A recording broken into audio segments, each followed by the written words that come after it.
अस्सलामुअलैकुम। आज की मेरी वीडियो बहन की अहमियत पर है। अगर आपको मेरी ये वीडियो पसंद आए तो इसे ज़्यादा से ज़्यादा शेयर कीजिए और मेरे चैनल दानिश्वर लोग को सब्सक्राइब करके बेल नोटिफिकेशन ऑन कर दें ताकि आपको तमाम अपडेट्स मिलती रहें। बहन क्या है? मेरे कपड़े इस्त्री कर दो, जल्दी जल्दी खाना ला दो, आज मेरी फला पसंदीदा डिश बना दो, मेरे कपड़े याद से धो देना। ये और ऐसे 20 जुमले बहनें अपने भाइयों से अक्सर सुनती रहती हैं। इसी तरह कभी कभार हल्का फुल्का लड़ाई झगड़ा भी हो जाता है। एक दूसरे पर प्यार भरे खट्टे मीठे जुमले भी बोले जाते हैं। वक्त यूं ही गुजरता जाता है और इनकी शादी का दिन आ जाता है। इस दिन ऐसे लगता है कि गोया आज सब कुछ छिनने वाला है। जो बहन आज तक हंसती हंसाती रही आज रोती और रुलाती है। जिस पर कभी गुस्सा भी आ जाता था आज जान से भी बढ़कर प्यारी लग रही होती है। ऐसे लग रहा होता है कि गोया जिगर का टुकड़ा अलग हो रहा है और घर की रौनक और रहमत रुखसत हो रही है। और फिर ज़ब्त के बंधन टूट जाते हैं और आंसू बह पड़ते हैं। इन बहनों का बहुत ख्याल रखा करें।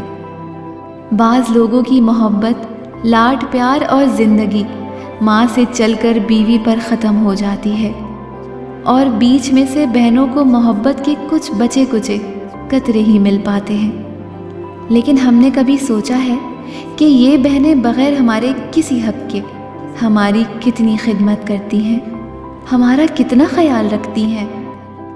क्या हमने कभी ये सोचा है कि बहनों की अदाएं भी तो माँ जैसी ही होती हैं?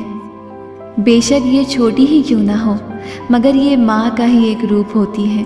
खुद भूखी प्यासी रहकर भी हमें खिलाती और पिलाती हैं, हमारे लिए छुप छुप कर दुआएं मांगती हैं, हमारी इज़्ज़तों और गैरतों के लिए सब कुछ करने को तैयार होती हैं। हमारी मर्ज़ी के आगे सारी ज़िंदगी अज़ाब में बसर करने को भी तैयार हो जाती हैं। एक घर में हमारी और दूसरे घर में अपने शौहर और सास ससुर की खिदमत में लगे हुए यूं ही अपनी सारी ज़िंदगी गुजार देती हैं। लिहाजा इन बहनों का, इन नाजुक परियों का बहुत ख्याल कीजिए। इनका हम पर बहुत बड़ा हक़ है। इन्हें लाड प्यार, तवज्जो, एहसास और वक्त दीजिए।